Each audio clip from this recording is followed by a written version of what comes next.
If you read no other manga this year, it should be Search and Destroy. The complete story is out, all 3 volumes by Fantagraphics Book. This is a tremendous story here.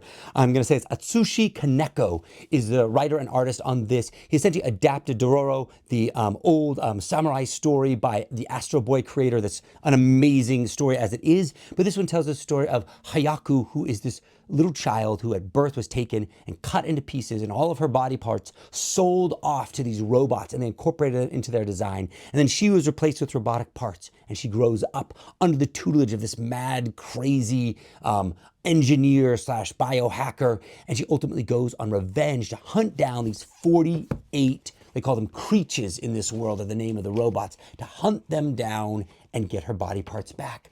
But as the more she hunts down, the more human she becomes, the less robotic, the less of a fighter she becomes. It's a very unique story where she actually becomes less effective as time goes on, not more effective.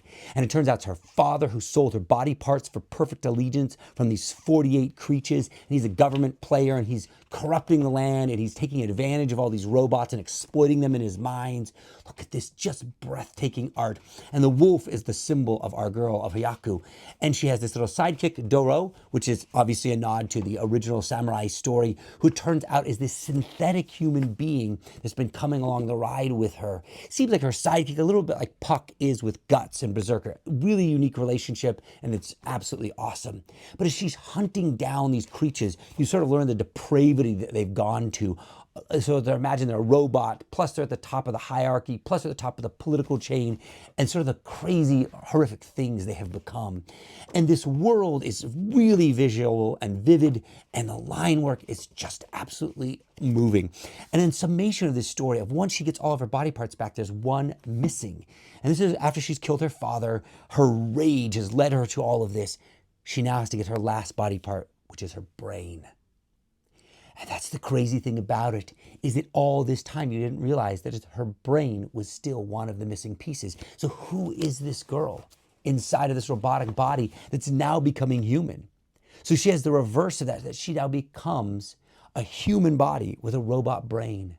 And in the end, she discovers, hey, maybe I don't have a purpose. Maybe I'm going to go off into the mountains.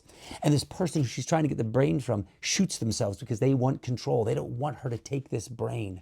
What an amazing story with incredible catharsis, and this little sidekick, it turns out to be opening the door to this much bigger story world surrounding. Amazing, amazing storytelling. Fantagraphics kills it on the delivery of these in these incredible books. Their design and the weight, they feel so good to read.